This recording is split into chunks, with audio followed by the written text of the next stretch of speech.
Well, welcome to Cal's Barn. Today I want to talk about making custom body hammers. I've made two. Probably not something the professionals want to do, but since I'm just working on one car back here, I don't want to go out and spend a fortune on fancy body hammers that'll last for a lifetime when I only need to do one car. So the first one I did was this cross peen hammer. I have a full video on this somewhere. I think it's on YouTube. If not, I'll put it out there. I needed a cross peen, and the cheapest one I could find was about $40. For this one, total cost was under 10. Basically, I took a carpenter's hammer from Harbor Freight, $4.99 probably. I cut the main part of the head of the hammer off, and then took a piece of flat pry bar, again from Harbor Freight. Pry bar is pretty hard, so I welded that onto the front, and that gives me a nice hard surface there. And then I took another piece of that was curved and welded it on the back, cut off the claw, welded it back here. It's not beautiful, but it does the job. After doing that one of the things that bothered me was the handle size. This still looks like a carpenter's hammer. This is a regular body hammer. So for the second one, I decided I wanted to get closer to that same handle size. So I bought a Harbor Freight, again, tack hammer. And in this case, I needed something really long so that I could get into the tail light area, and I'll show you that here in a minute. But I wanted to get into the tail light area, and I couldn't reach it with a hammer like this. It just wouldn't get in far enough. So I decided to make that. And I already had some 5/8 round stock left, so I cut a piece that's, I think it was about 2 3/4 inches long.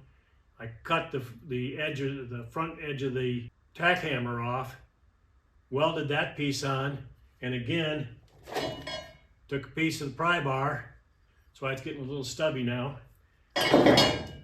welded that onto the front to make my hammer surface. It is out of balance, obviously. There's no extra weight on the back. I may do something later there, but for now, this is doing the job. That's all I did, was I took the tack hammer, cut it off here, welded a piece on to extend it, and then welded this on for a nice hard surface because the round stock is just soft carbon steel. When you weld it, the harder stuff, it's a little different when you're welding it, but it works. And I'm not trying to get a really high quality weld necessarily. I undercut them before I weld them, but everything's going to be in compression. I'm going to be hitting things. The weld's going to be in compression, so it's going to be fine, especially for doing a car. So here's where I needed that extra long hammer. Down here in the tail light area, this has been pushed back from the inside. Yeah, you can see that's supposed to be flush, and it's obviously not flush anymore. So I'd like to get that back. It'll work as it is, but I'd like to get it back where it should be. And here you can see how my regular body hammer would fit in there, or not. And with the new one, now I can get in there, straighten that out. So here's the finished job. It may not be 100%, but it's pretty darn close. A little addendum here.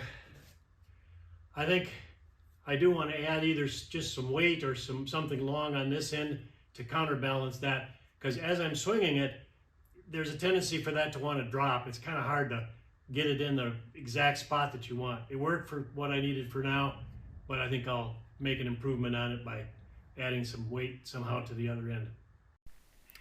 To add the weight to the other end, what I did is I just cut a piece of the 5/8 rod that was longer than the piece on the other end of the hammer. And then, as you can see, chamfered both ends of, cut off the end of the hammer, and then chamfered both the hammer and the rod and welded them together. And on the other end of the 5/8 rod, I put a small weld bead on there because the weld material is a little bit harder than the steel of the 5/8 rod, and I didn't really want to take the time and effort to cut another piece off of the pry bar. So if it does flatten out too much from using it, I'll cut a piece of pry bar, weld it on there. But for now, hopefully this will do the job. So there's the final result. The pointed end looks like it could use a little more taper. It looks kind of awkward, but if I do that, then it's going to lose the balance. Right now it's very equally balanced for both ends. So that'll do it. I'm satisfied with that. It's nicely balanced and does the job. That's it. Hopefully that'll help somebody out there, let you know that you can do it if you need to. And again, this cost me probably another $5 for the tack hammer. I had the round stock and I had the pry bar left over. So that special hammer cost me $5 and a little time. So thanks for watching. If it'll help you out, please click that like button. Thanks for watching again.